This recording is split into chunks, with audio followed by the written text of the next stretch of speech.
October 1974, Madison County, Kentucky.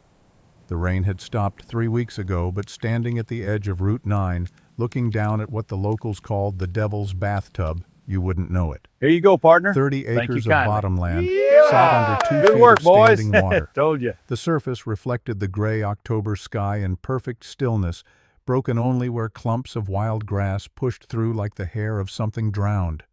The water was dark, almost black, where it pooled deepest, and it had been there every spring and most of every autumn for as long as anyone in Riverside Township could remember. The Cutter family had tried draining it twice, once in 1951 with a borrowed pump that ran for 6 days straight and accomplished nothing permanent.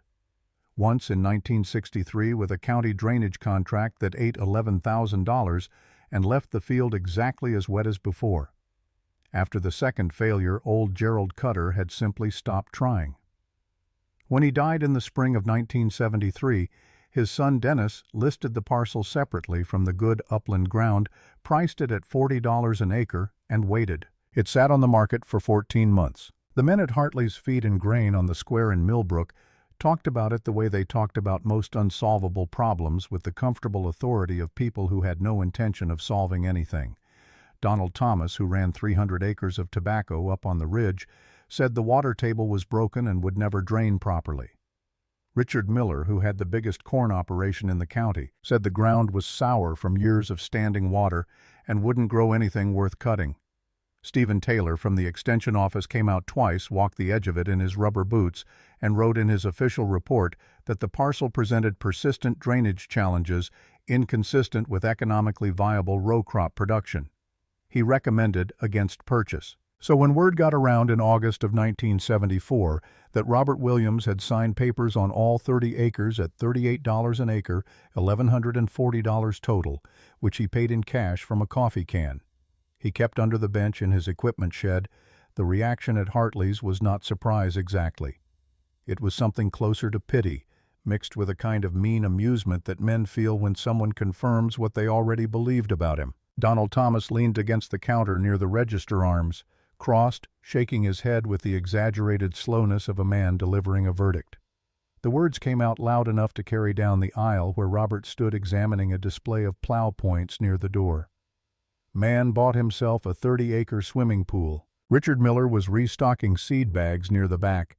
He straightened, wiping dust from his hands, and the grin that spread across his face was the kind that didn't reach the eyes. Paid cash for it, too. $38 an acre for a pond. Donald's laugh was short and sharp. A couple of the younger farmers near the fertilizer display joined in the sound bouncing off the tin ceiling. I give him 6 months before he admits it was a mistake. Man's 61 years old. Should know better. Richard moved closer, his voice dropping into the register menus when they want to sound reasonable while saying something unkind. Ground's been waterlogged for 30 years. Anaerobic conditions. Nothing will grow there. County drainage contractor spent $11,000 on tile in '63. Didn't work. What makes Williams think he can do better? Stephen Taylor stood near the counter with a cup of coffee going cold in his hand. He was younger than the others, 34, with the clean-shaven face and pressed shirt of someone who worked for the government and wanted you to remember it. His voice carried the particular confidence of education. I assessed that parcel twice. Persistent drainage challenges. I put it in writing. Williams is a good farmer, but this is outside his expertise. Robert Williams did not look up from the plow points. His hands moved over the display with the methodical patience of someone who had learned long ago that hurrying accomplished nothing. He selected 3 points, checked each for damage, and carried them to the counter. He paid in exact change counted out from a leather wallet worn smooth at the edges. He thanked the clerk with 2 words, picked up the paper bag they gave him, and walked out into the August heat without acknowledging the men who had been talking about him. The door swung shut behind him. Donald Thomas watched through the window as Robert climbed into his 1952 Ford pickup and drove away the truck's engine, making the particular rattle of a vehicle maintained just well enough to keep running, but no better. Stubborn old fool. But what none of them knew, what Robert Williams had not told them and had no plan to, was that he had been watching the Devil's Bathtub for 30 years. Not casually, deliberately. He had walked its edges in every season.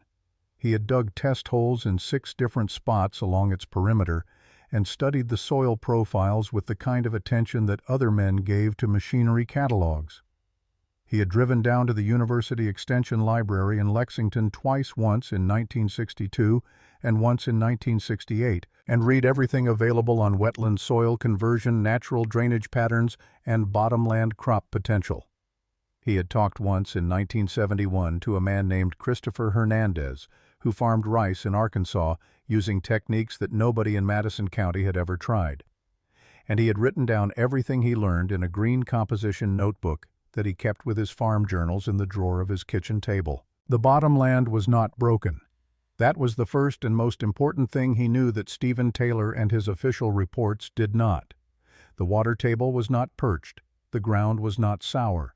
The problem was simpler and more correctable than anyone had bothered to determine, because determining it required walking the entire perimeter of the property in wet conditions and reading the lay of the land the way you read a sentence beginning to end, following the logic of it. The eastern edge of the 30 acres sat 8 inches lower than the natural drainage outlet on the county road ditch.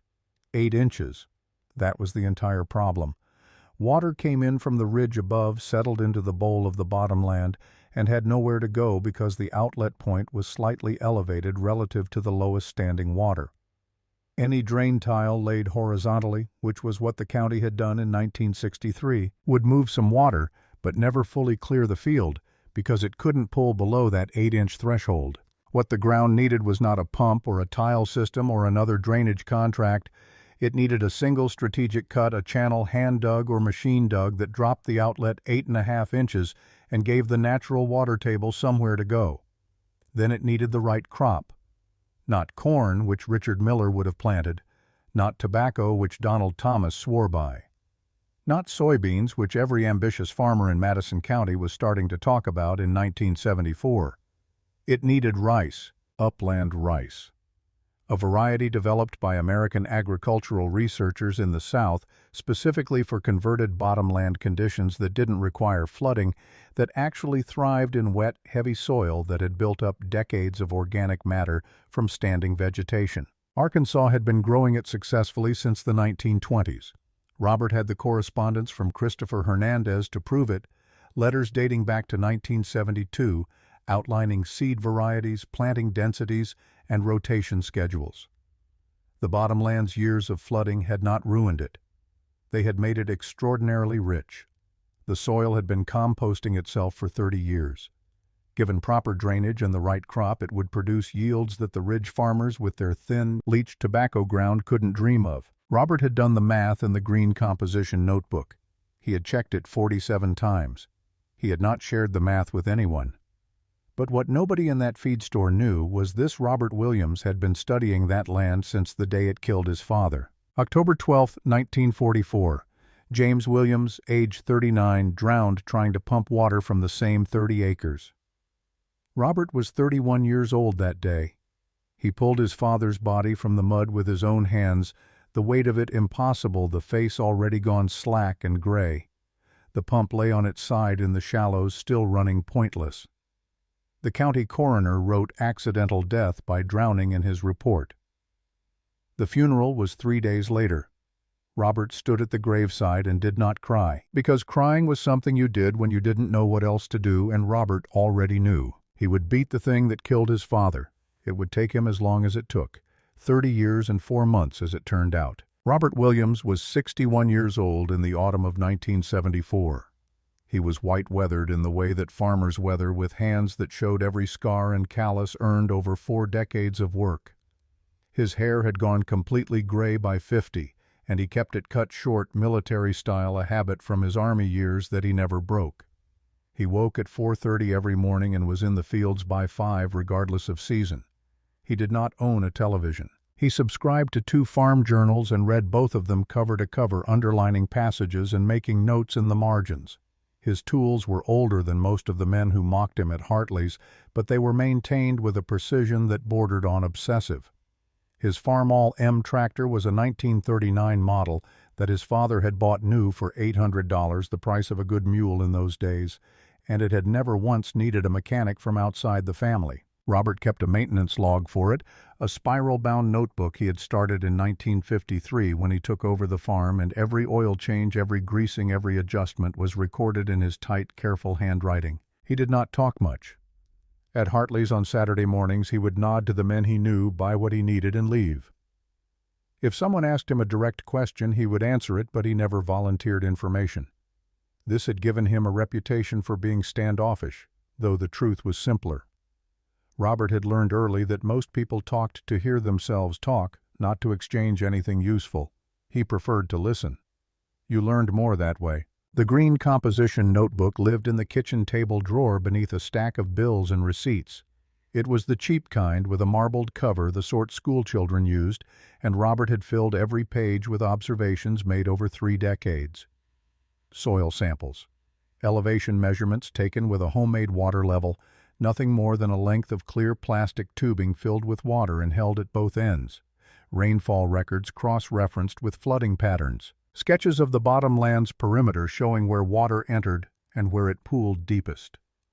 On page 43, dated March 15, 1967, Robert had written in block letters, "Outlet, elevation problem. Eastern edge 8 inches below road ditch. Requires channel cut to drop outlet minimum 8.5 inches. He had known the solution for 7 years. He had been waiting for the right time. The cutters had to give up first. The price had to drop to something he could afford. And he had to be certain enough to bet everything he had left. That certainty had a name. Linda Williams, 58 years old, married to Robert for 37 years, diagnosed with stage 3 lung cancer in June of 1974. Dr. George White at the county hospital had delivered the news in his office on a Tuesday afternoon, the x-rays clipped to the light board showing shadows that didn't need medical school to interpret. Linda sat in the chair across from his desk with her hands folded in her lap, and when he said the words 12 to 18 months, she did not cry. She nodded once slowly and asked if there was pain medication. Dr. White said yes. She asked if it was expensive. He paused before answering, because he was a good man and a careful one, and he knew what the question really meant. $85 a month for the medication, $200 every 6 weeks for checkups, more if complications developed, which they would. Robert had been standing by the window looking out at the parking lot. He turned when the doctor finished talking, and his face showed nothing the same blank expression he wore when a piece of equipment broke or a storm came through. He thanked Dr. White, put his hand on Linda's shoulder, and they walked out to the truck together. Neither of them spoke on the drive home. When they pulled into the driveway, Linda went inside to start dinner, and Robert went to the barn and stood alone in the dim light among the tools and machinery for 20 minutes, not moving, just breathing. That night, after Linda had gone to bed, Robert sat at the kitchen table with the green composition notebook open in front of him and did the math one more time. Bottomland rice could gross $3,000 to $4,000 a year depending on yields. That was 2 to 3 times what the same acreage returned in tobacco. The extra income would cover the medication. It would cover the checkups. It might, if the yields were good enough, afford a specialist in Louisville. Dr. Timothy Clark, one of the best oncologists in the state. $150 a month on top of everything else. The coffee can under the bench in the equipment shed held $1,163. 30 years of small savings, a little at a time, money set aside from good harvests and careful living. It was everything they had left after the medical bills started coming.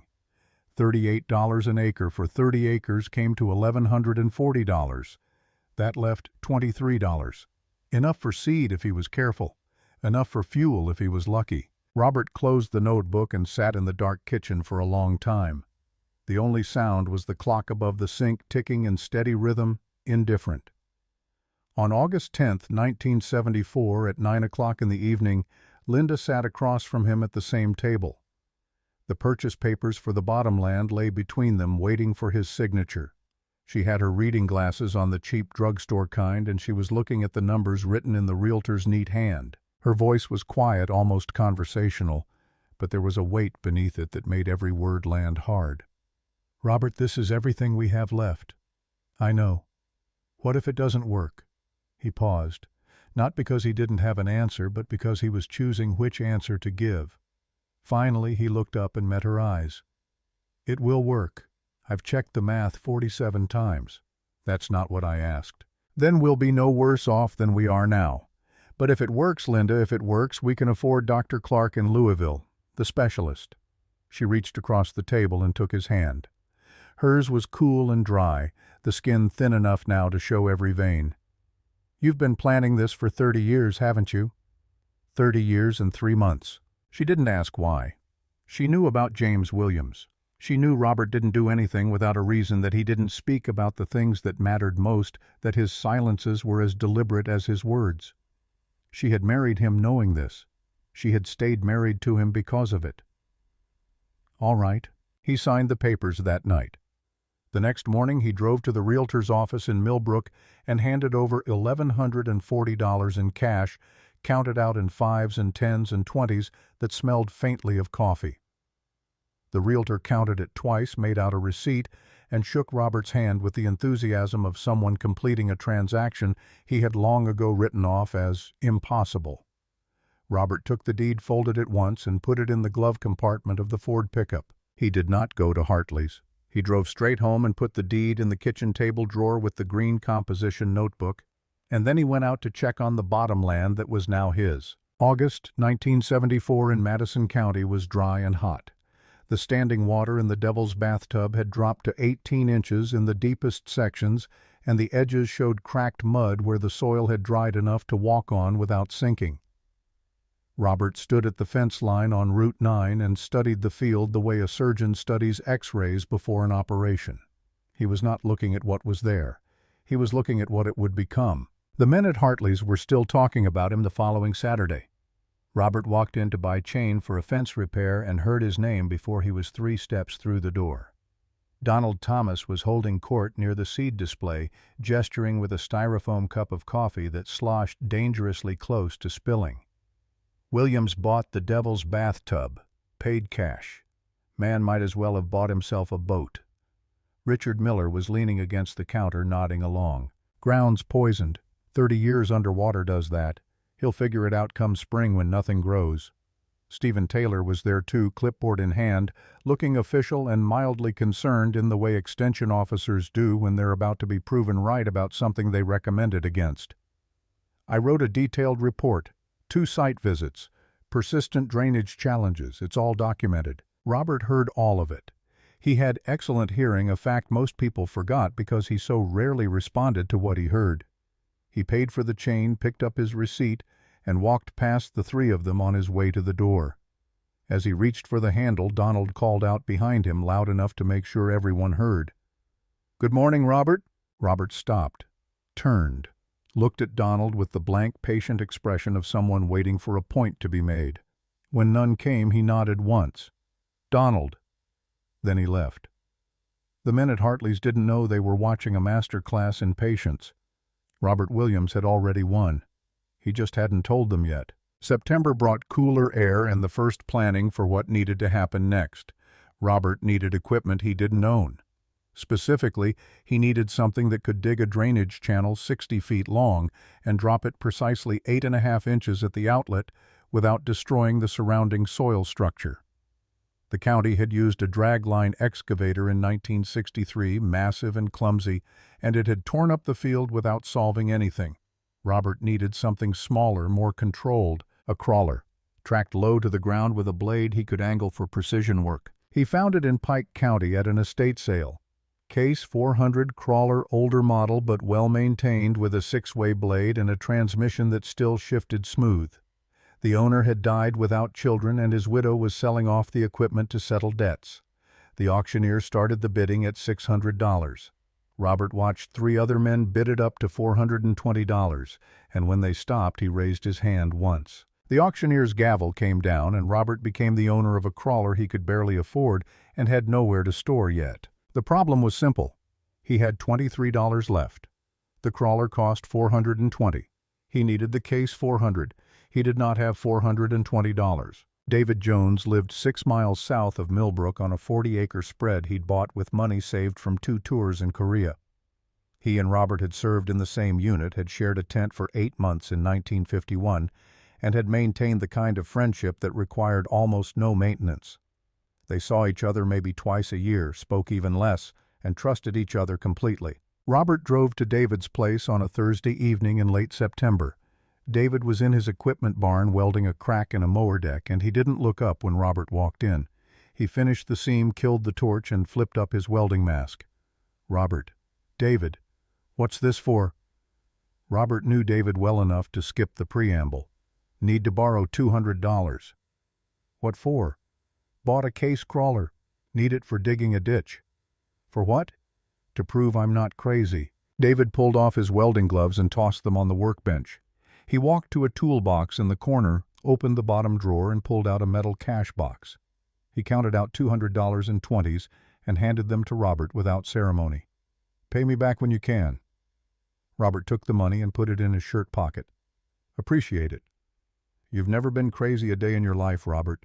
Stubborn, maybe, not crazy." They shook hands. Robert drove back to Pike County the next morning, paid for the Case 400, and spent 2 days figuring out how to get it home on a borrowed flatbed trailer. He parked it in his equipment barn next to the Farmall M, and if the contrast between the two machines meant anything to him, he didn't say. October in Madison County was cool and wet, perfect conditions for the work Robert needed to do.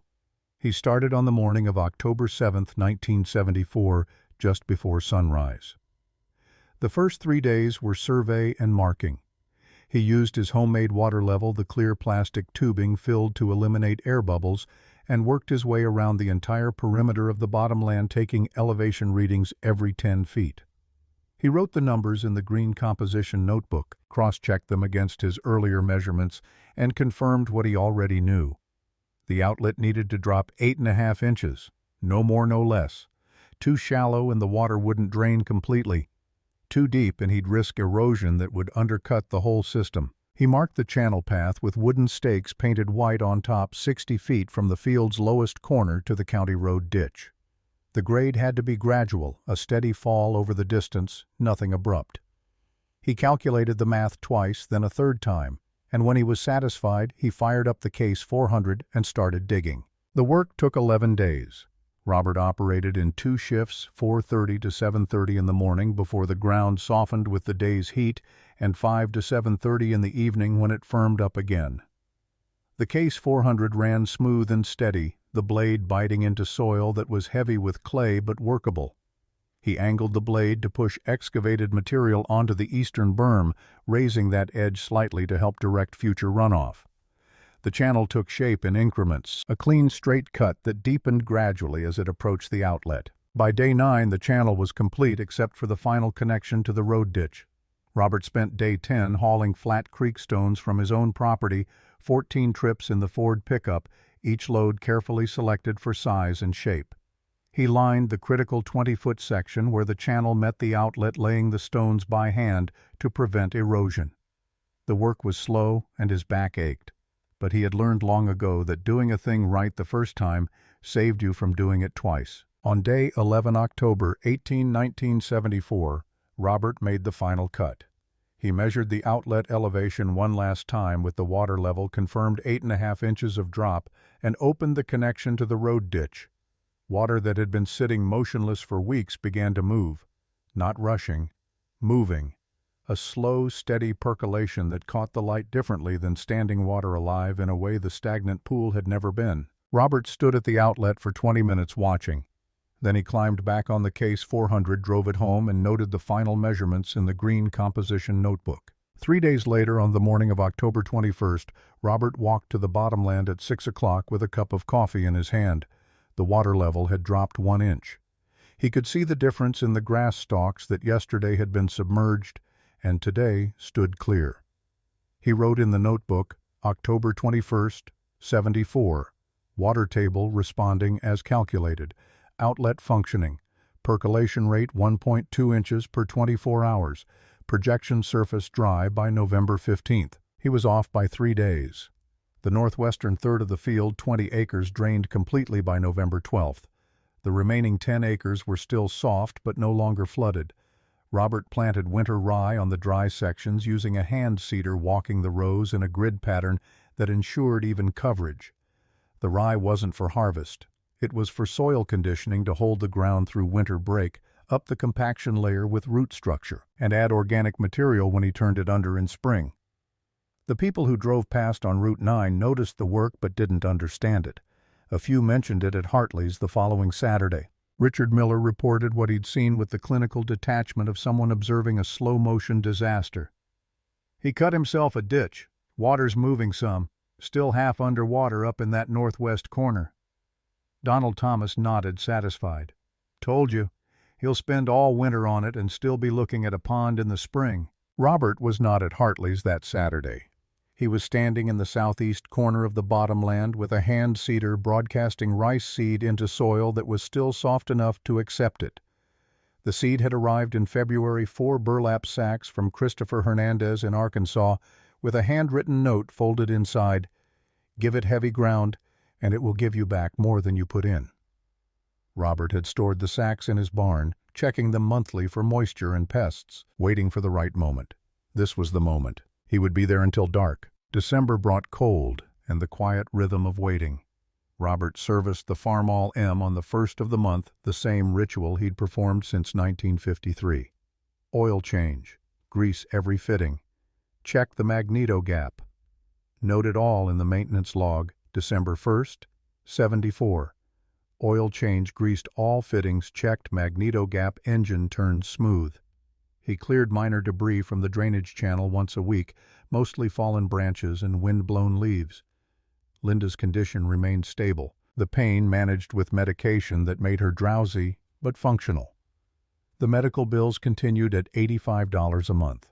They did not talk about the bottomland. There was nothing to say yet that words could hold. Christmas Eve.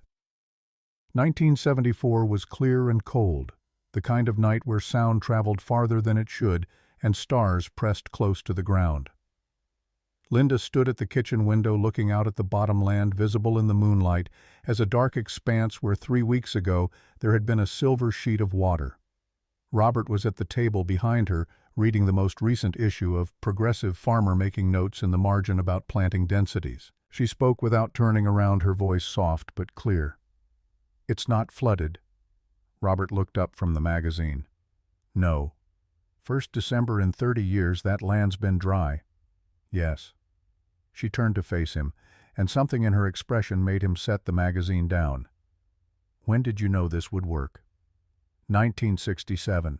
That's when I dug the 6th test hole and confirmed the outlet elevation.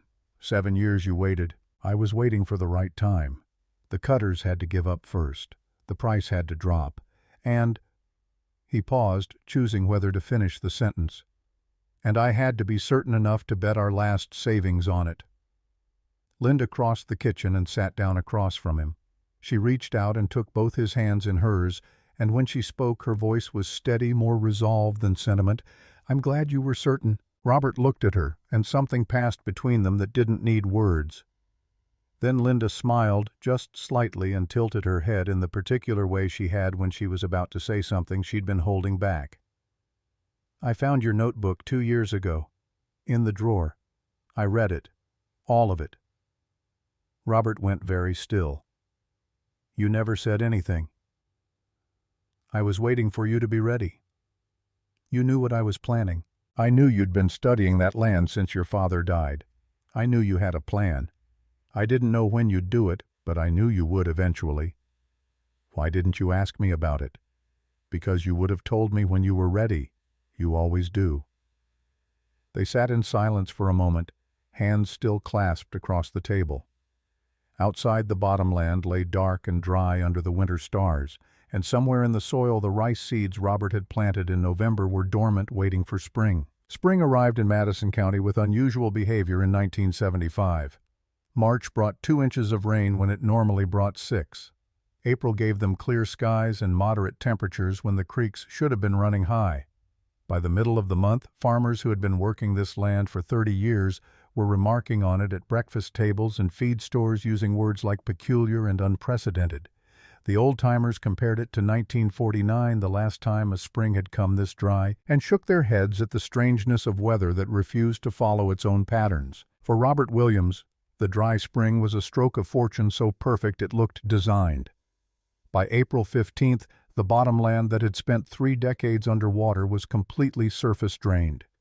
The winter rye he had planted in November stood knee-high across 22 acres, thick and green, the kind of stand that told you the soil beneath was waking up hungry.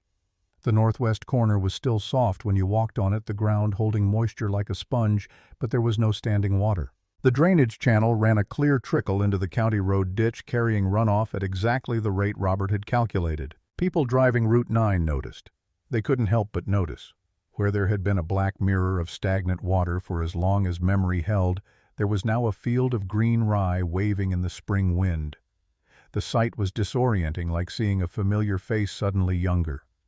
Opinions formed quickly, the way they always do when something unexpected happens, and people need to fit it into their understanding of how things work. Jimmy Barton, who ran the gas station on the edge of Millbrook, mentioned it to Richard Miller when Richard stopped to fill up his truck. Williams got lucky with the dry spring. Richard nodded slowly, considering this. The idea that Robert had gotten lucky was more comfortable than the alternative, which was that Robert had known something Richard didn't. He repeated the observation later that same day to Donald Thomas, and Donald seized on it with the relief of a man who had been looking for exactly that explanation. "Wait till next year when the rain comes back. That field'll flood same as always." Stephen Taylor heard the same theory at the county office and found himself agreeing with it because it matched his professional assessment and required no revision of his official position. The drainage appeared successful only because nature had cooperated. Come a wet spring, the fundamental problems would reassert themselves. The bottomland would flood.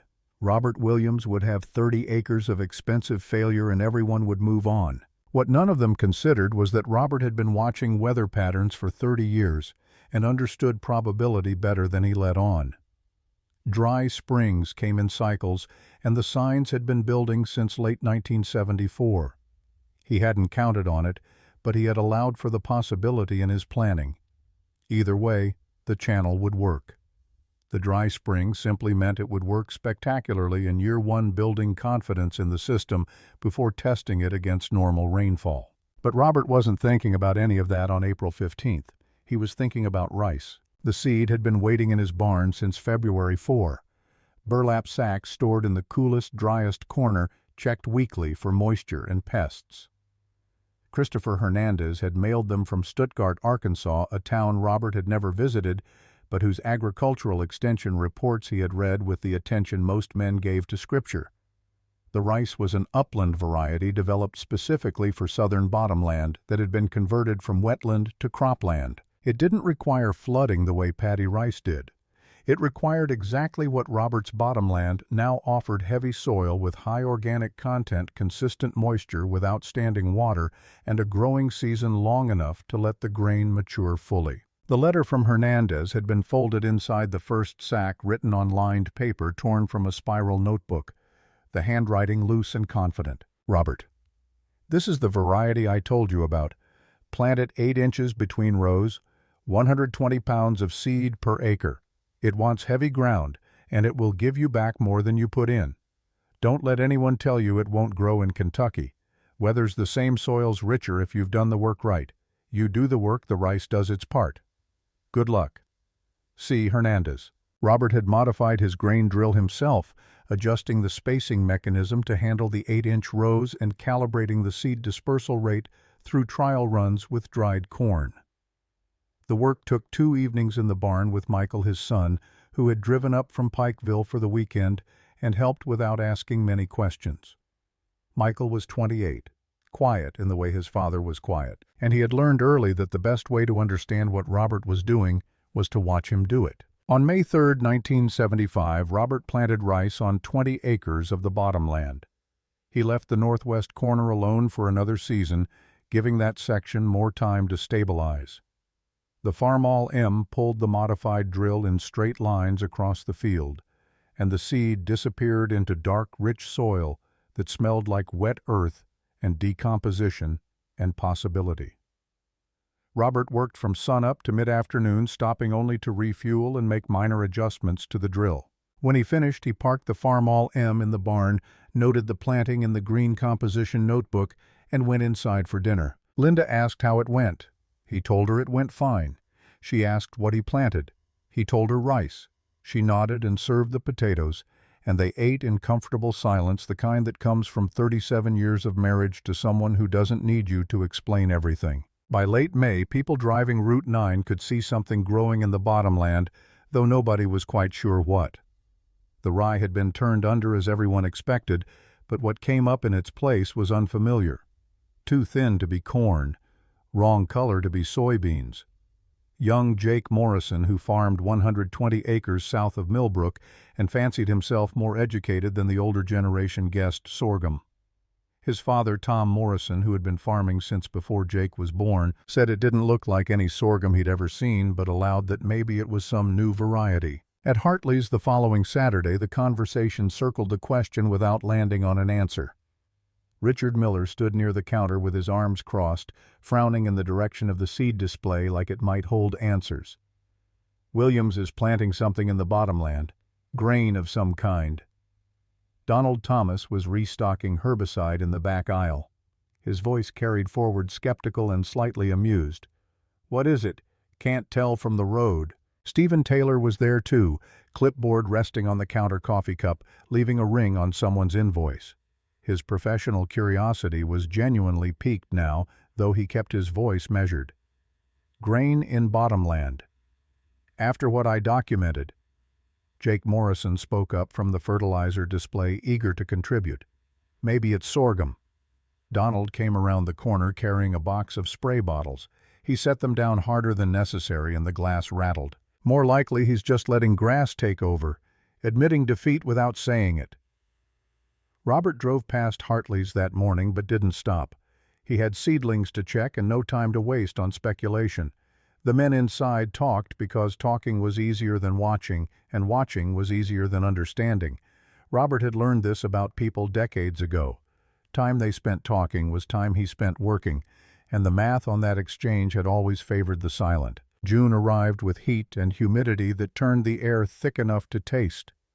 The plants in the bottomland pushed up through the soil with steady determination, and by mid-month they stood 8 inches tall with leaves that were broader than sorghum, thinner than corn, and altogether wrong for Kentucky in ways that nobody driving past could quite articulate. Some people slowed down when they drove Route 9 trying to figure out what they were looking at.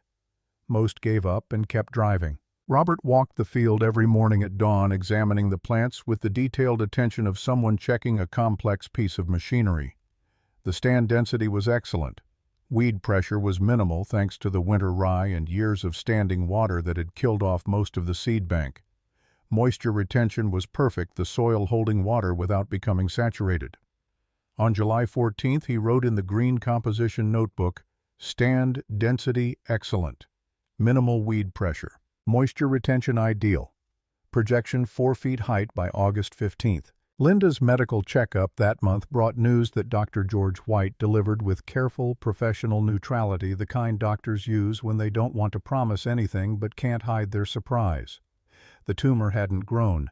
The X-rays from July compared to the X-rays from March showed the same shadows in the same places. No progression, no new growth, no spreading to the lymph nodes. Linda sat in the chair across from his desk with her hands folded, the same position she'd been in a year ago when he told her 12 to 18 months. "What does that mean?" Dr. White removed his glasses and cleaned them slowly, buying time to choose his words. "It means the cancer hasn't progressed. I expected it would have by now." "Why hasn't it?" "I don't know, Mrs. Williams. Sometimes these things don't follow the pattern we expect." Linda smiled just slightly. "Must be the clean air from that dry bottomland."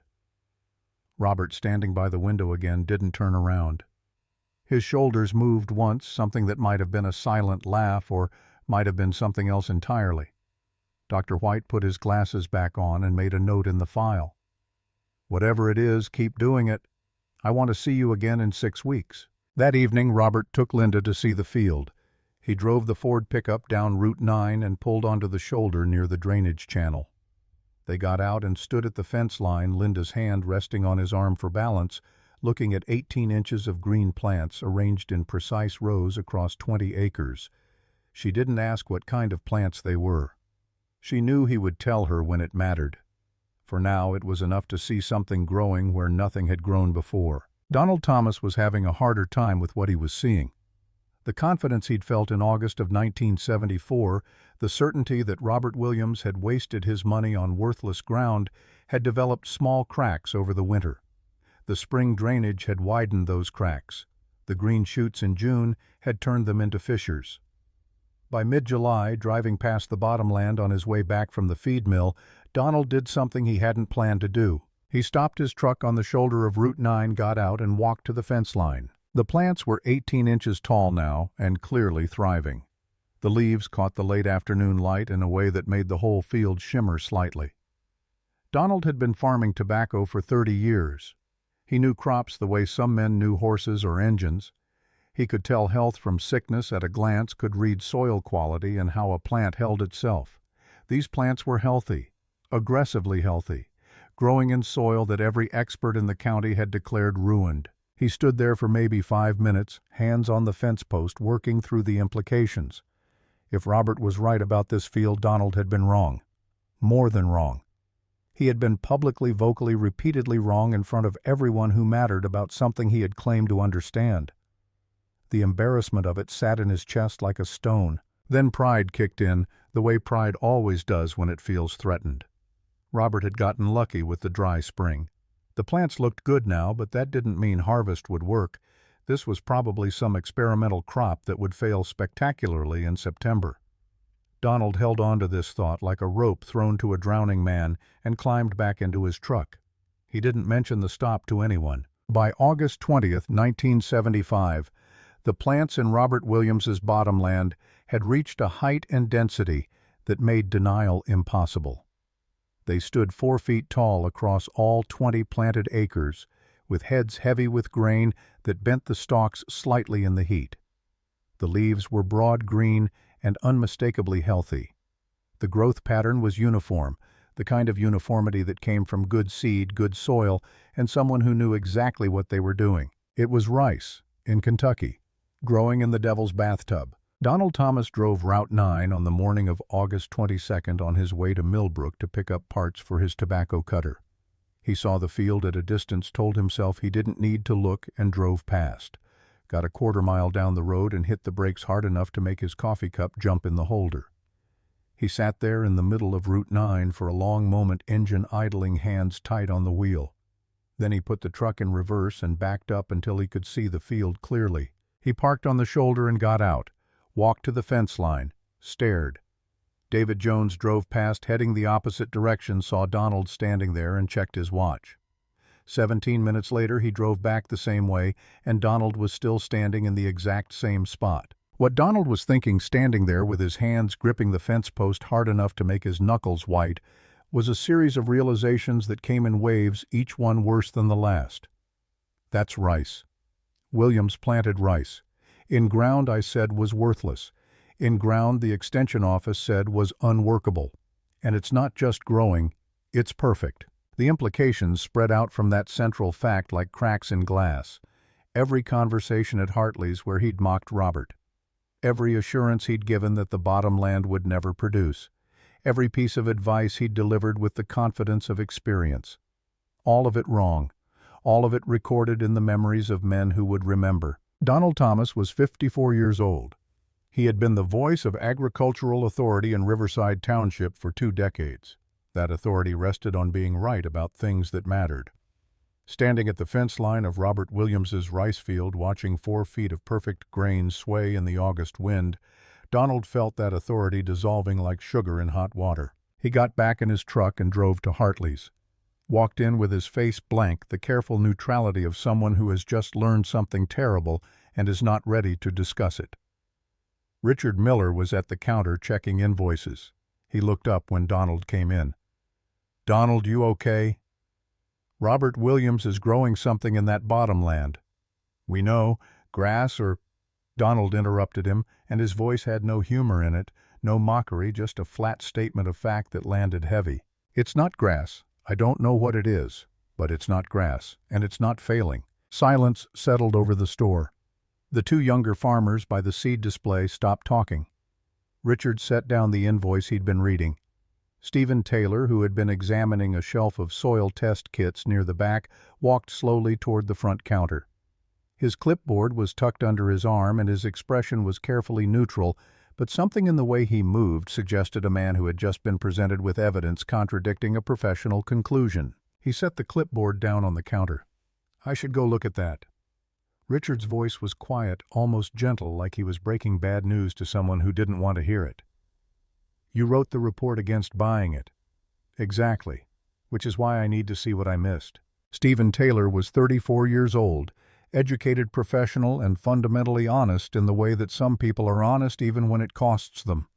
He had written that report in good faith based on the best assessment he could make with the tools and time available.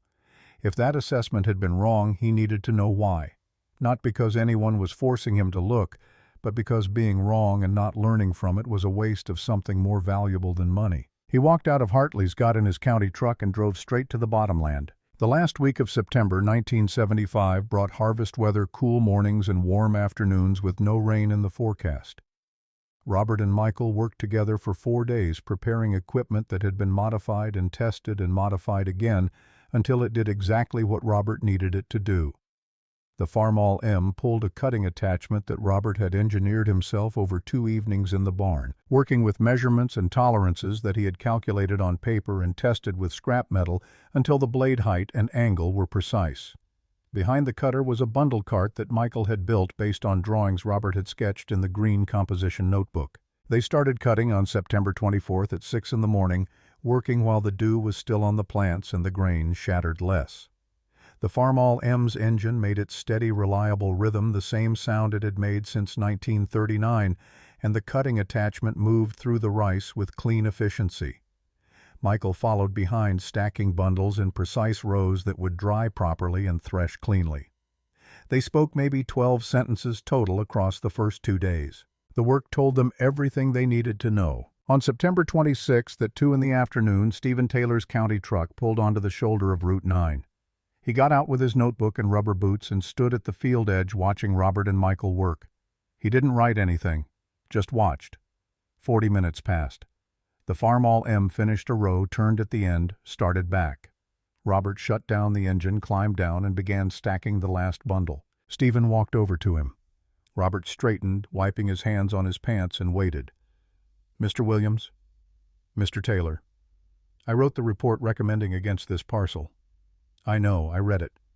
Stephen shifted the notebook to his other hand. The next words required effort, not because they were hard to say, but because saying them meant accepting what they implied. "I'd like to understand what I missed, if you're willing." Robert looked at him for a long moment. Not unkindly, just measuring. Deciding whether Stephen was asking because he wanted to know or because he wanted to defend himself. Apparently satisfied with what he saw, Robert nodded once. "Walk the property with me." They walked for an hour. Robert showed him everything, speaking in the plain, specific way he spoke when someone was actually asking. At the drainage channel, he stopped and pointed to the outlet. "Eastern edge sits 8 inches lower than this point. County tile in 63 was laid horizontal. Couldn't pull below the threshold." Stephen knelt down with his pocket level and measured 8¼ inches. He wrote the number in his notebook. "You're right. I dug 6 test holes between 1965 and 1967, mapped the elevations. This was the only fix." They walked to the spot where Robert had dug one of the test holes, still visible as a depression in the soil. Robert used his spade to dig a fresh hole 3 feet down, then stepped back and let Stephen see the layers. The soil profile was visible in clear horizontal bands, dark organic matter at the top, grading into clay subsoil below, everything arranged in the orderly stratification that tells you how long a soil has been developing and what conditions shaped it. Robert pointed with the spade. 30 years of standing water created this. Organic matter 14 inches deep, not poisoned, enriched. Stephen took a soil sample and sealed it in a plastic bag for later analysis. His voice was quieter now, the professional certainty draining out of it. Anaerobic conditions should have soured it. Only if completely stagnant. Water moved through slowly, kept it from going anaerobic. At the edge of the planted section, Robert pulled Christopher Hernandez's letter from the green composition notebook and handed it to Stephen. Stephen read it twice, his lips moving slightly on the second pass, then looked up. Upland rice. I didn't know this variety existed. Been corresponding with growers since 1972. Stephen handed the letter back and made notes while Robert explained the planting density, the seed spacing, the rotation schedule he had planned for the following years. When Stephen's notebook was full, he asked the question that had been building since they started walking. You knew all of this before you bought it? Yes. How long had you been studying it? Robert considered, not the answer which he knew, but whether to give it. Since 1944. Stephen did the math in his head. 31 years. He started to write this down, then stopped and looked at Robert with an expression that held something besides professional interest now. Why this land specifically? Robert was quiet for a moment. The question touched something he rarely talked about, something buried under 3 decades of silence and work. But Stephen had asked honestly and walked the field with genuine desire to understand, and that earned an honest answer. My father drowned here, October 12, 1944. Trying to pump this field. I was 31 years old. Pulled his body out of the mud myself. Stephen closed his notebook. Whatever he had expected to hear, it wasn't that. The numbers and measurements and technical explanations suddenly had weight they hadn't carried before. This wasn't just about a drainage problem. It was about a man spending half his life learning to beat the thing that killed his father. Mr. Williams, I'm sorry for your loss. And I'm sorry I didn't do my job properly. Robert shook his head once, a small movement. You did your job the way it's done. Came out twice. Looked at what was there. Made a recommendation based on what you saw. The problem was simple, but it needed someone to look at it for 30 years to see it. They walked back toward the truck in silence. At the gate, Stephen stopped. I'm going to write a revised report. Document what you found. The county should know the methodology so this doesn't happen again. Appreciate that. They shook hands. Stephen drove back to Millbrook and Robert returned to the harvest. On September 27th, Michael and Robert finished cutting, bundling, and threshing. The work was mechanical and exhausting and strangely satisfying, the kind of labor that lets you see the direct result of every action. The grain accumulated in measured piles, each one representing hours of growth and preparation and precision. When the last bundle was processed, Robert weighed everything carefully on a scale he had borrowed from the grain elevator in Pikeville. 6,100 pounds of clean rice from 20 acres. 305 pounds per acre, which exceeded Christopher Hernandez's projections by 11%. At 47 cents per pound through the Pikeville grain buyer, the gross came to $2,867. Minus the land cost of $1,140, the case $400, at 420 seed at 85, and fuel and miscellaneous at 120. The total investment had been $1,765. Net profit first year, $1,102. Robert wrote the numbers in the green composition notebook with the same careful precision he used for everything else. Then he wrote a projection for year 2, 24 acres, planted northwest corner, added to rotation, estimated yield 7,300 pounds, based on improved soil conditioning. The math worked forward from there, compound returns building on themselves, the bottomland proving what he had always known it could be. He drove home that evening and Linda was waiting on the porch the way she often was when he worked late. She didn't ask about the harvest right away. She waited while he parked the truck and walked up the steps and sat down beside her. Then she asked, "How much?" 6,100 pounds. Is that good? That's $1,100 profit after everything. She smiled, and it was the kind of smile that held 37 years of marriage and a cancer diagnosis, and the quiet knowledge that they had bet everything and won. Your father would be proud. Robert's throat tightened unexpectedly. He tried to speak and couldn't. Tried again, and the words came out rough. I did it for you. Linda took his hand and held it between both of hers. No, you did it for him. That's okay, I understand. Robert cried for the first time since October 12, 1944. Linda held him and didn't say anything because there was nothing more to say. The bottomland had proven itself. The thing that killed James Williams had been beaten by knowledge and patience and 31 years of refusing to give up. The story spread through Riverside Township the way stories spread in places where everyone knows everyone and news travels at the speed of conversation. Hartley's Feed and Grain, the First Baptist Church after Sunday service, the Millbrook Diner at lunch, Farm Bureau meetings in 3 neighboring townships. It spread imperfectly, accumulating detail and losing detail at different points, but the core stayed intact because the core was too simple to distort. Robert Williams bought the ground everyone said was worthless, grew rice, which nobody thought possible, did it with a 1939 tractor everyone thought was obsolete, made $1,100 profit while the Extension Office's official report said it couldn't be done. The first week of October, Donald Thomas drove out to the bottomland alone on a Saturday morning. He parked on Route 9 and stood at the fence line looking at turned soil where Robert had already plowed under for winter cover. The drainage channel was visible from the road, a clean, straight cut running from the field's low corner to the county ditch. Donald had driven past this field 100 times in the last year. He had mocked it, dismissed it, predicted its failure with absolute certainty. He had been wrong about all of it. He drove to Hartley's and walked in without his usual confidence. Richard Miller was there restocking shelves.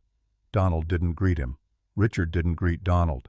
They had talked enough already, said all the things that men say when they're proven wrong and can't admit it directly. Robert came in 20 minutes later to buy plow points. He paid, put the items in a paper bag, and said good morning to both men as he left. His voice was exactly the same as it had always been, neither triumphant nor bitter, just the plain acknowledgement of people he saw regularly and treated with baseline courtesy.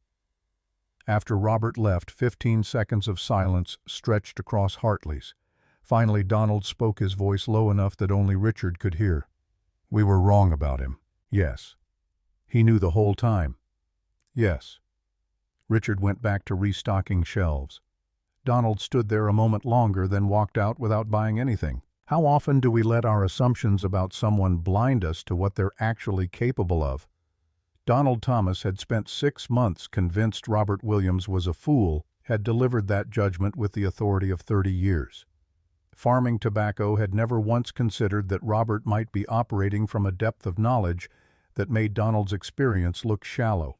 Robert had been studying that bottomland for 31 years. Donald had looked at it twice and decided he knew everything worth knowing. Pride costs more than money. It costs the chance to learn from people who know things you don't.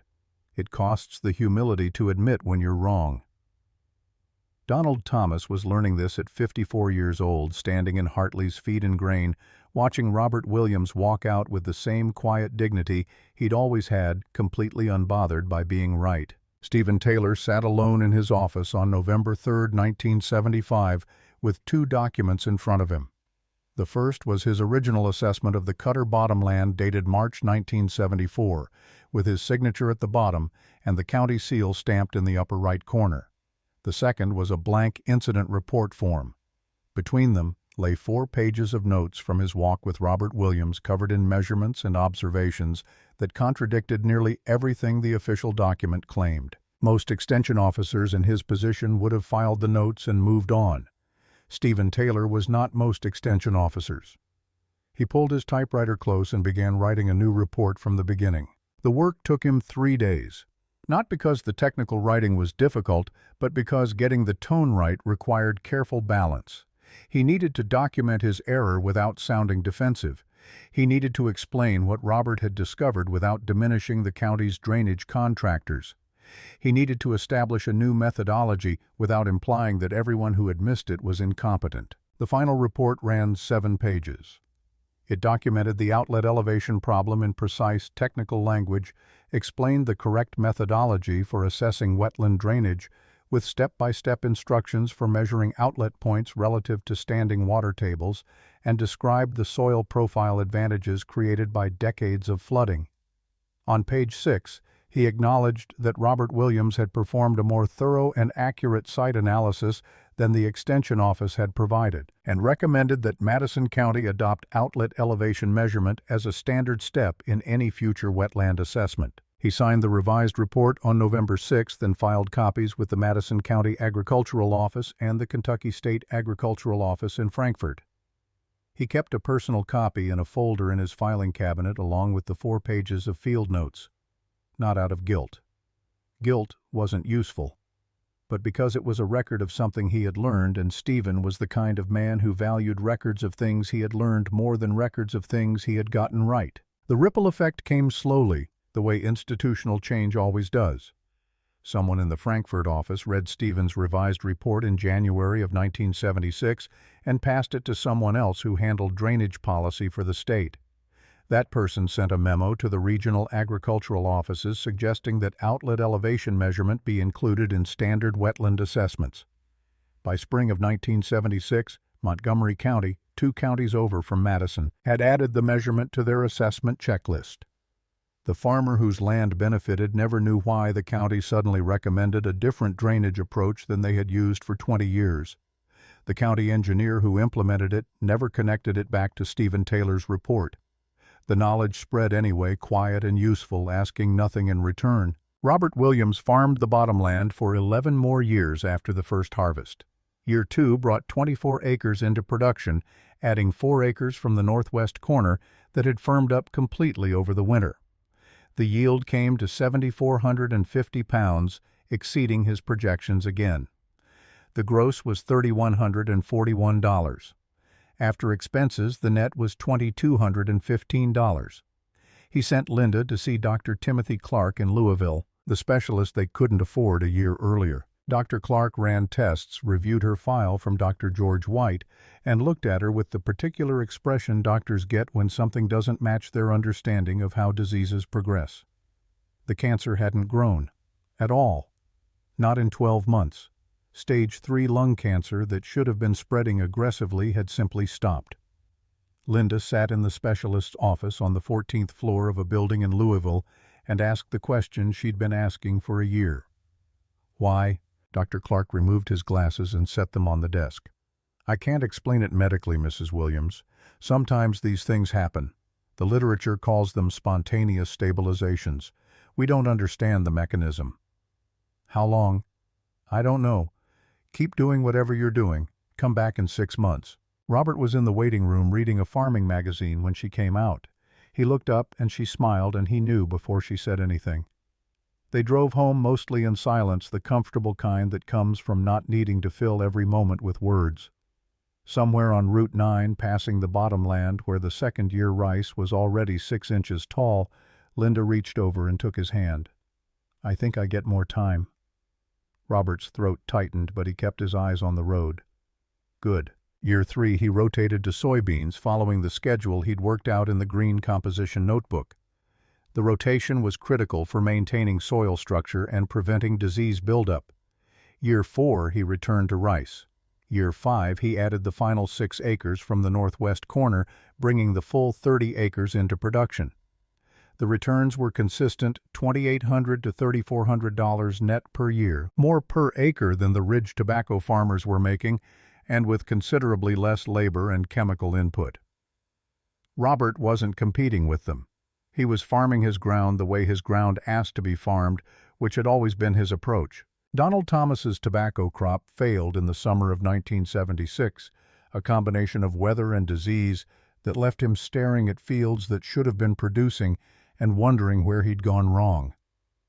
He thought about it for 2 weeks before swallowing his pride and driving to Robert Williams's farm. It was the first time he'd been there in 20 years. Robert was on the porch when Donald pulled up reading a farm journal in the late afternoon shade. He looked up as Donald got out of his truck and walked across the yard. Neither man spoke for a moment. Then Donald cleared his throat. Robert, I was wrong about that bottomland. I'd like to understand why. Robert set down the journal and stood.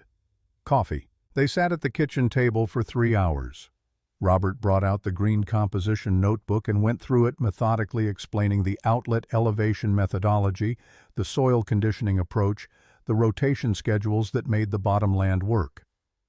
Donald took notes on paper Robert gave him, writing quickly, asking questions that showed he was actually listening. When they finished, Robert walked to the drawer and pulled out photocopied pages of the key sections. Take these. Donald stood holding the papers carefully. I appreciate this. You had every reason to tell me to figure it out myself. Robert shook his head once. "Knowledge isn't worth anything if you keep it to yourself." They shook hands at the door. Donald drove home and spent the evening reading the photocopied pages 3 times. In 1977, he successfully drained 15 acres of his own marginal ground using Robert's methodology. The fix wasn't as dramatic as the bottomland, but it was profitable, and Donald never forgot who had taught him. In 1982, Michael Williams moved back to Madison County from Pikeville with his wife and their 2 boys, Matthew and Jacob. He had spent 15 years working construction, making decent money, and building a life that looked successful by most measures. But something had been pulling him back to the farm, the same gravity that had kept his father there for 60 years. He talked it over with his wife for 6 months before making the decision. She understood. Some men belong to the land the way other men belong to cities or oceans or ideas. Michael was his father's son. Robert turned over the day-to-day operation of the home place to Michael. In degrees, teaching without teaching, showing by doing, trusting that Michael would absorb what mattered by working alongside him. The transition was so gradual that nobody could point to a specific moment when Michael became the farmer and Robert became the advisor. Linda's extra time turned out to be 8.5 years. The cancer that was supposed to kill her in 12 to 18 months stayed stable until the winter of 1983, when it finally started growing again. By then she was 67 years old and had seen Robert prove everyone wrong, had watched the bottomland go from Devil's Bathtub to the most productive ground in the township, had been there for every harvest and every quiet victory that required no announcement because the numbers spoke for themselves. She died at home on March 14, 1983, in the bed she had shared with Robert for 46 years. Dr. White came to the house that evening to sign the certificate. Michael stayed through the funeral. The service was at First Baptist Church, and half the township attended, not because Linda had been particularly social, but because everyone knew what she had lived through and how long she had lived through it. The night before she died, Robert sat beside her bed, and she was lucid enough to talk, though the words came slowly, separated by long pauses for breath. "You beat it, Robert." "Beat what?" "The land. The thing that took your father." "I didn't do it alone." "Yes, you did. I just watched." "You did more than watch." She smiled, and it was the same smile she'd given him on Christmas Eve 1974, full of quiet understanding. "I know, I gave you a reason." She died 6 hours later. Robert held her hand until the end, and then for 20 minutes after, because there was no rush anymore and nowhere else he needed to be. When he finally let go, he sat in the chair beside the bed until Michael came in and put a hand on his shoulder. They didn't speak. Michael helped his father stand, and they walked out of the room together. The summer of 1984 brought a young man named Gary Young to Stephen Taylor's office in Millbrook. Gary was 28 years old, fresh from agricultural college at the University of Kentucky, with a degree in soil science and a great deal of confidence in his training. Stephen had retired from the Extension office in 1981 at the age of 40, but he'd agreed to spend 2 weeks helping transition the office to his replacement. On Gary's last day of training, Stephen told him about Robert Williams and the bottomland. He told it specifically and completely, including the part where he had written the wrong report and what the error had been and how Robert had corrected it. Gary listened politely, took notes in a small spiral notebook, and said he would keep it in mind. Stephen recognized the tone. It was the same tone he himself had used at 28 when older men tried to teach him things he thought he already knew from books. 3 years later, in the summer of 1987, Gary assessed a 40-acre parcel in the neighboring county for a farmer considering purchase. The land was creek bottom, consistently wet with a history of seasonal flooding. Gary walked it twice, examined the soil, reviewed the hydrology, and wrote a preliminary recommendation against purchase based on persistent drainage challenges. He filed the paperwork that evening and went home feeling confident in his professional judgment. That night, something bothered him. Not doubt exactly, but a small nagging sensation that he had missed something. He got up at 10:30, retrieved his assessment notes from his briefcase, and went through them line by line. Soil profiles checked, drainage patterns observed, hydrology reviewed. Everything looked thorough. He went back to bed. The feeling persisted through breakfast the next morning. Finally, at 8:15, Gary picked up the phone and called Stephen Taylor at home. Stephen was semi-retired now, doing consulting work and spending more time with his grandchildren, but he answered on the third ring. Gary's voice was careful, the carefulness of someone asking a question they're not sure they want answered. "Did you measure the outlet elevation?" Stephen paused, not because he didn't understand the question, but because the question itself told him everything he needed to know. "In your assessment?" "Yes." "Did you—" Gary looked at his notes spread across the kitchen table. Soil composition documented, water table depth measured, outlet elevation relative to standing water blank. "No." Stephen's voice was gentle the way it had been during Gary's training when Stephen was trying to teach him something important. "Then you should go back and do it." Gary drove back to the property that morning with a surveying level borrowed from the county office. The measurement took 40 minutes and revealed an outlet elevation 6.5 inches above the lowest point of standing water. He revised his assessment that afternoon, changing his recommendation from against purchase to conditional approval pending a targeted drainage intervention. The farmer bought the parcel, cut a modest channel to drop the outlet, and planted soybeans the following spring. The yield surprised him, though he never knew exactly why Gary Young had changed his professional opinion. Gary never told him. But Gary measured outlet elevations on every wetland assessment he performed for the next 20 years, and farmers in 3 counties benefited from drainage solutions that actually worked. The knowledge didn't die with Robert Williams. It propagated through Stephen Taylor, through Gary Young, through county engineers and farmers whose names never appeared in any report. Some truths compound across generations, not because anyone forces them to, but because they solve real problems for real people. Spring of 1986 arrived with Robert Williams at 73 years old. He sat down with Michael one evening at the kitchen table and went through the green composition notebook page by page. 30 years of soil notes, the drainage analysis with its careful measurements, yield records from 11 harvests, the rotation schedule that had proven itself season after season. Christopher Hernandez's original letter still folded into the back cover, the paper soft from handling, but the words clear. Robert explained everything that needed explanation, which wasn't a great deal because Michael had watched most of it happen. He had been there for the first harvest in 1975, stacking bundles while his father cut. He had helped with the equipment modifications and the maintenance rituals and the quiet, methodical work that made success look easy from the outside. What he was receiving wasn't just information. It was confirmation that what he had learned by watching was what his father had meant to teach. Robert signed the bottomland title over to Michael that summer in the county clerk's office. The transfer was recorded in the same ledger where Robert's purchase had been recorded 12 years earlier. $38 an acre in 1974.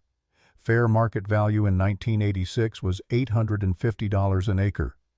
$25,500 for the same 30 acres that Dennis Cutter couldn't give away.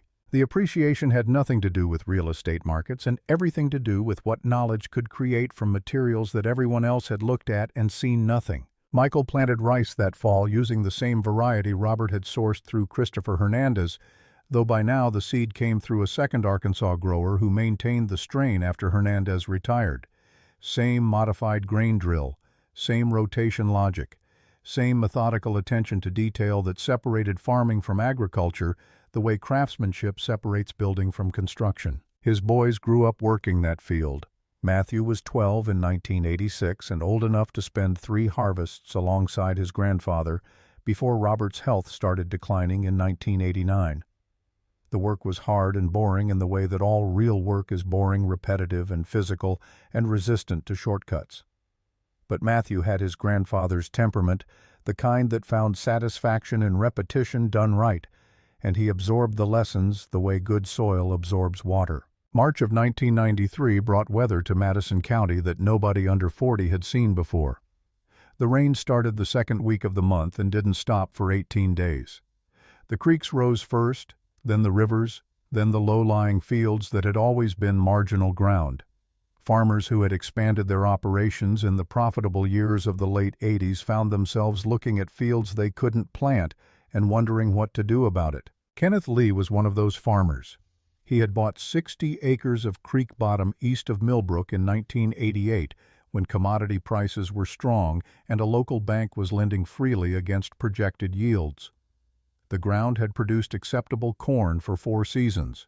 Spring of 1993, it had 4 feet of standing water in the middle of it and a loan payment due in June that Kenneth had no idea how to make if he couldn't plant. He called a drainage contractor in early April.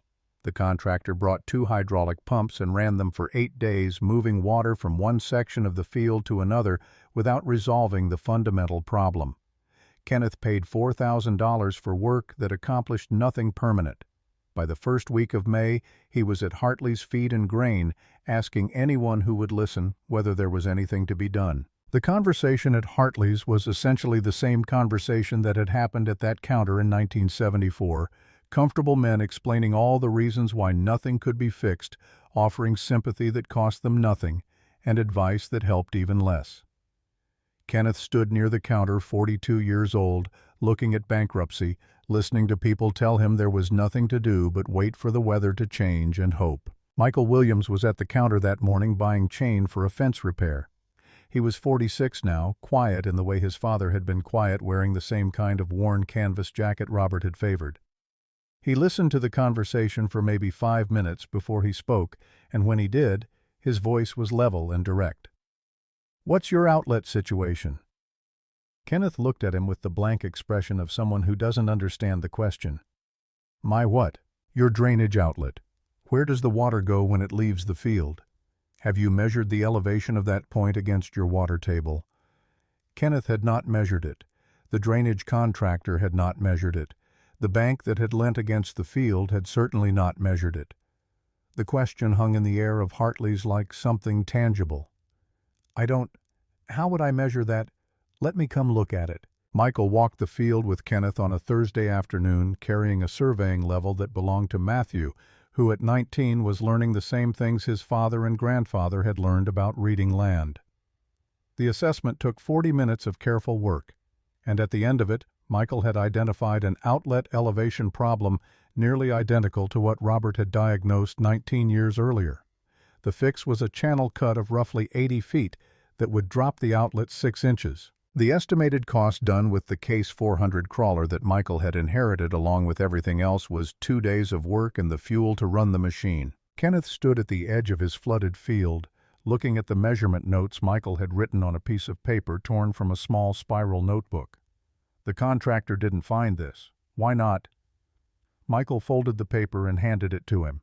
The answer was the same one Robert would have given, delivered without judgment or satisfaction. "Same reason the extension office missed it on our bottomland in 1974. They looked at the water and decided the problem was too much water. Didn't look at where the water needed to go." "Who taught you this?" "My father. He learned it from 30 years of watching." Kenneth's voice carried something between hope and desperation. "How much will this cost?" Michael was already walking back toward his truck. He stopped and turned. 2 days of work. Maybe 200 in fuel." "I can pay that." "Don't need you to." Kenneth followed him confused. "What?"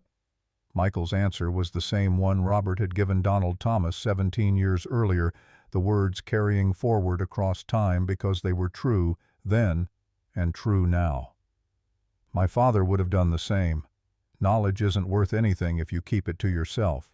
Michael cut the channel the following week, working in the early mornings before the ground softened. The Case 400 performed exactly as it had in 1974, and the channel took shape with the same clean precision Robert had achieved. By the 3rd day after completion, Kenneth's field was draining. By the end of May, he had 52 of his 60 acres in plantable condition. Too late for corn, but soybeans would work. He planted in early June and harvested a reduced but serviceable crop in September that covered his loan payment with enough left over to begin paying down the principal. Kenneth told the story at Hartley's that fall, giving Michael full credit and explaining the outlet elevation measurement in enough detail that 2 other farmers went home with the concept in their heads. One of them applied it successfully the following spring. The other called Michael in 1996 when he had a drainage problem, and Michael walked his field the same way he had walked Kenneth's, measuring and explaining and asking nothing in return. Matthew Williams was born in 1974, the same year Robert bought the bottomland. The timing was accidental but somehow appropriate, two beginnings that would prove connected in ways nobody could have predicted. He grew up with the bottomland as a constant presence, walking its edges with his grandfather, learning to read soil the way other children learned to read books. At 21, Michael gave him the green composition notebook as a birthday present, explaining that Robert had wanted Matthew to have it. Matthew read it 3 times, cover to cover. The first time he read it as history, trying to understand what his grandfather had done. The second time he read it as instructions, studying the methodology behind the observations. The third time he read it as something else entirely, a record of how patience and precision could compound into success that looked like luck to people who hadn't seen the work. He kept the notebook in the equipment shed where the Farmall M lived. The tractor was 66 years old by 2005 and had never once failed to start. Matthew maintained it with the same obsessive care his grandfather had practiced servicing it on the first of every month, according to the ritual established in 1953. The repairs Matthew had performed were documented with the same precision: magneto replacement in 1990, carburetor float in 1992, governor rebuild in 1988. The parts came from a dealer in Ohio who specialized in antique Farmall components, and who had once told Matthew that the M was one of the most honestly built tractors International Harvester ever produced, designed to be repaired by the person using it rather than requiring specialized tools or dealer service. Robert had known that when he bought it in 1939. Matthew knew it now, in the way you know something that was always true and that you have finally lived long enough to verify. Robert Williams died in his sleep on April 3, 1998, at the age of 85. The funeral was larger than anyone expected, with farmers from 3 counties attending, many of them men who had applied his drainage methodology to their own land or heard the story secondhand and understood what it meant. Michael gave the eulogy in 6 sentences, speaking in the same plain, direct way his father had spoken. He said Robert had been a good farmer, a good father, and a man who believed that knowledge was meant to be shared. He said Robert had spent 30 years learning to beat the thing that killed his father and had succeeded. He said the bottomland still produced every year and would continue producing long after all of them were gone. That was Robert's legacy. That was enough. They buried him at Riverside Cemetery next to Linda. The headstone was simple gray granite purchased by Michael with money from the bottomland harvest and placed according to instructions Robert had left in an envelope in the kitchen table drawer. The inscription read, Robert Williams, 1913 to 1998. Farmer, father. He learned the land. Beside him, Linda's stone carried its own truth. Linda Williams, 1916 to 1983. She believed. Donald Thomas was 82 in 2003 when he stood up at Madison County Farm Days and told the story of Robert Williams to an audience of maybe 60 farmers and extension officers and agricultural students from the community college. He told it completely and honestly, including the part where he had mocked Robert at Hartley's and predicted failure with absolute certainty. He told about driving past the rice field in August of 1975 and realizing he had been wrong about everything. He told about going to Robert in 1976 when his own tobacco crop failed and asking to see the green composition notebook. Robert had given him coffee and spent 3 hours explaining the outlet elevation methodology and the soil conditioning approach and the rotation schedules that made the bottomland work. Donald left with photocopied pages of notes and a handshake and the particular kind of respect you only give to people who had every reason to refuse you and chose grace instead. When he told this at Farm Days in 2003, his voice was steady and clear. Robert Williams taught me that being right matters less than being willing to learn. I was 60 years old before I figured that out. Would have been better off learning it at 30, but better late than never. The audience applauded not because the story was inspiring in the conventional sense, but because it was true, and Donald had the courage to tell it about himself. After the presentation, someone asked where Robert was now. Donald paused before answering. Robert passed in 1998. He's buried at Riverside Cemetery. Him and Linda both. Go pay your respects if you want to see where it all came from. Fall of 2003 brought Matthew's daughter Emily into the equipment shed after school, 15 years old and spending her free time in the fields and barn with the unself-conscious purpose of someone who knew exactly where she belonged. She watched her father grease the Farmall M's front axle, each fitting receiving exactly 3 pumps from the grease gun, no more and no less.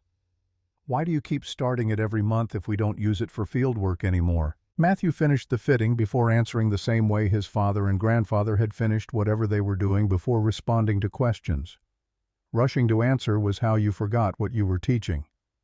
Because the month you stop starting it, it becomes something that doesn't run.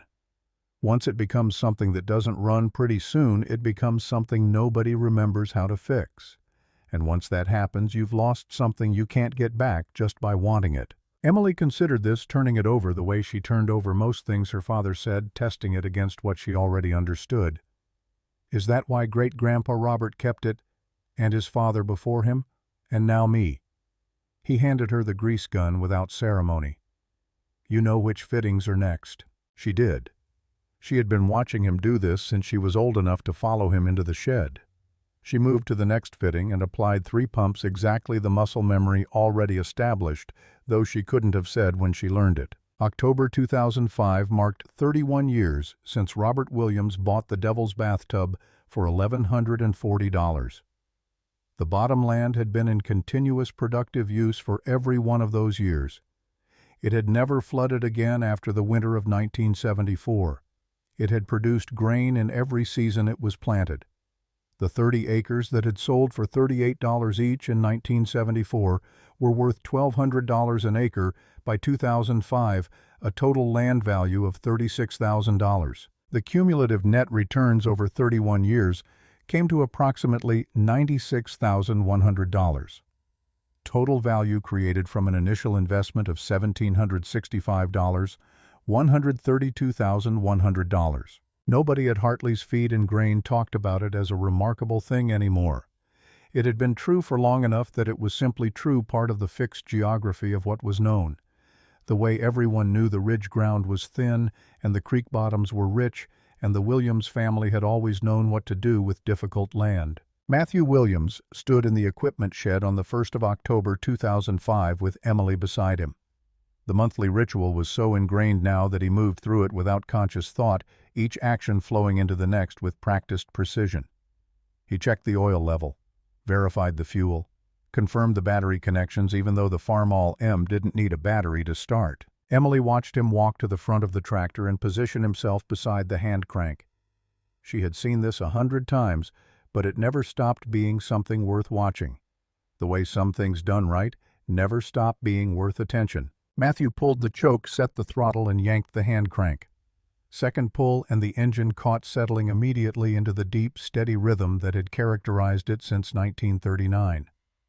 The sound filled the shed, mechanical and alive, proof that some things were built to last, not because they were protected from use, but because they were designed with use in mind. The engine ran for 20 minutes while Matthew stood beside it, listening for anything irregular, checking visually for leaks or vibrations, or any of the small signs that precede mechanical failure. Everything was exactly as it should be. At the 20-minute mark, he shut it down, and the silence that followed felt temporary, like the engine was just resting between uses rather than sleeping until next month. He noted the start time in the maintenance log, the same battered spiral book that had begun in 1953 and never missed a month. His handwriting joined his father's and grandfather's in a continuous record that now spanned 52 years, every oil change and greasing and repair documented in the plain language of people who understood that maintenance wasn't about preventing failure, but about honoring what worked. Matthew opened the green composition notebook and showed Emily the last page, something he had been saving until she was old enough to understand what it meant. The page held a letter written in careful cursive, the ink faded but still legible. Robert, if you're reading this, something went wrong with the pump tomorrow. Don't let this land beat you. It's not evil. It's just water in the wrong place. Figure out where it needs to go. Give it a path. It'll work for you instead of against you. The problem is always simpler than it looks. Your father, James Williams. October 11, 1944. Emily read it twice, then looked up at her father. Great-great-grandpa James knew. He knew there was a solution. Robert spent 30 years finding it. And now we take care of what he built. That's the job. Emily walked to the farmall M and positioned herself beside the hand crank. Matthew started to speak, then stopped. She knew what to do. He had taught her without teaching her the same way his father had taught him and his grandfather had taught his father. Some knowledge passes through words, some passes through hands. Emily had both now. She pulled the choke and set the throttle exactly as she had seen done 100 times. She gripped the crank and yanked once. The engine turned but didn't catch. She adjusted the choke slightly and tried again. The engine caught on the second pull clean and perfect, settling into its rhythm as if it had been waiting for her to ask. Matthew watched his daughter stand beside the running engine, one hand resting on the fender, listening to it the way he had taught her to listen. She was 17 now and would leave for college in a year, but she would come back. Some people were born belonging to places, and the Williams family had always belonged to this land, to this work, to the patient accumulation of knowledge that looked like luck, only to people who hadn't seen the decades of preparation. The bottom land lay outside under the October sky, turned and settled, resting through winter and ready for spring. 31 years of continuous production. 31 years proving that most impossibilities are just problems nobody has bothered to solve properly. The people who laugh loudest at the beginning are often the ones learning the hardest lessons at the end, and Donald Thomas had learned his lesson well enough to teach it to others. Some things don't become obsolete. They just wait for people to remember why they were built. Robert Williams remembered. The land remembered. And 4 generations later, the engine still turned over on the first or second pull, exactly the way it was designed, to exactly the way Robert knew it would, exactly the way it always will. Because some truths don't change. The land rewards those who understand it. Knowledge compounds across generations. And the people who laughed at the beginning eventually stop laughing, not because anyone forces them to, but because the evidence becomes too overwhelming to ignore. Have you ever been underestimated by everyone around you only to prove them all wrong, or watched someone else do it? Share your story in the comments. We read every one.